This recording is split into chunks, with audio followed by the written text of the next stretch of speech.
Magandang gabi po sa ating lahat. Tunay nga pong napakabuti ng ating Panginoon sa buhay natin. Bagamat itong mga nakarang araw ay hindi maganda po ang panahon, pero po tayong lahat ay inilayo niya sa anumang kapahamakan. Patuloy rin po nating ipagdasal ng mga nasalanta ng bagyo. Bagamat iba-iba ang ating karanasan, ay meron pa rin po tayong isang Diyos na mag-aahon sa atin at tutulong at gagabay na tayo ay makabangon muli sa pagkadapa. Ang teksto po na ating pag-aaralan ngayong gabi ay matatagpuan sa aklat ng Awit, Kabanata 146, talata 1 hanggang 10. Pagpupuri sa Diyos na tagapagligtas. Purihin si Yahweh. Purihin mo si Yahweh, o aking kaluluwa. Purihin siya at aking aawitan. Aking aawitan habang ako'y buhay. Sa mga panguloy, huwag kang mga hawak kahit sa kaninong di na makapagligtas. Kung sila'y mamamatay, balik sa alabo. Kahit anong plano nila ay matatapos. Mapalad ang tao na ang kanyang Diyos ay laging katulong, ay ang Diyos ni Jacob. Sa Diyos na si Yahweh, umaasang lubos. Sa Diyos na lumikha ninyong kalangitan ng lupa at dagat at lahat ng bagay. Ang kanyang pangako ay maaasahan. Panig na nanaapi kung siya ay humatol. May pagkaing handa sa nagugutom. Pinalaya niya ang mga nabihat. Sinasauli niya ang paningin ng mga bulag. Lahat ng inapi ay tinataas. Ang mga hinihirang niya ay nililinga.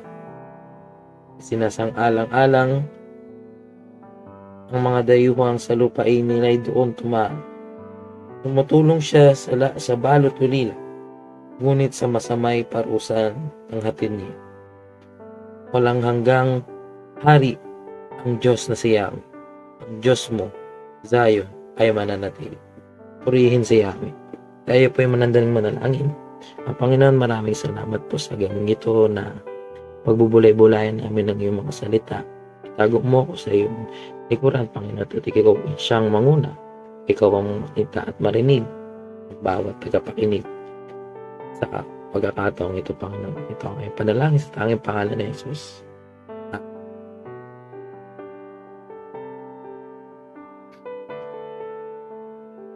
Napakasarap maglingkod sa Panginoon. Bakit? Dahil tinutulungan niya tayo sa araw-araw, kaagapay natin siya sa lahat ng pagkakataon. Kung ang buhay natin ay pinagkakatiwala natin sa Kanya, siya na hindi tayo matatalo. Sa pamamagitan ng panalangin na ating sandata sa lahat ng pagkakataon, ay mailalapit natin kung anuman ang mga nais ng ating mga pusong dalisay. Samahan niya tayo sa ating paglalakbay. Kasabay natin siyang tumakbo sa karera ng ating buhay. Sabi nga sa verse 5, mapalad ang tao na ang katulong ng Diyos, nakatulong ang Diyos, sapagkat hindi napapako ang mga pangako ng ating Panginoon. Hindi nauhuli, hindi nauuna, palaging tama sa oras ang kanyang mga plano. Mga kapatid, may mga pagkakataon man na tayo ay nasa ilalim ng gulong ng ating buhay. Huwag kang mag-alala, darating din ang panahon na tayo naman ang nasa taas ng gulong. Hindi habang buhay ay nasa baba tayo, pagkat ang Diyos, ang ating Diyos, ang nagmamaneho ng ating buhay. Mangarap lang tayo at magsikap. Bigay natin ng ating full potential. Tiyaga natin at determinasyon ay ang magsisilbi nating puhunan, at higit sa lahat, ang Diyos na ating karamay ay siyang ating kasangga sa bawat pagkakataon. Kaya lagi nating tandaan na ang mga taong nagpapakumbaba ay siyang itinataas ng Diyos at ang mga taong mapagmataas ay siyang ibinababa. Muli po, maraming salamat sa pakikinig at lagi nating tandaan na masarap magpuri sa Panginoon nating tagapagligtas. Sapagkat kapangyarihan ng Diyos, tunay ngang siya'y napakabuti. Mag-iingat po tayong lahat. Maraming salamat po sa inyong pakikinig. God bless us po.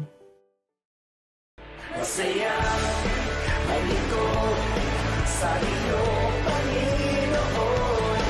Masaya maglingkod sa iyo, Panginoon. Di ko maisip, di ko mabilang iyong pag-ibig. Masaya maglingkod sa iyo, Panginoon. Masaya maglingkod sa iyo, Panginoon. Di ko maisip, di ko mabilang iyong pag-ibig. Oh, Jesus. Masaya maglingkod sa iyo, Panginoon. Masaya maglingkod sa iyo, Panginoon. Di ko maisip, di ko mabilang iyong pag-ibig.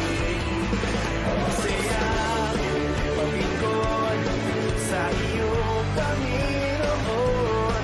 Masaya maglingkod sa iyo, Panginoon.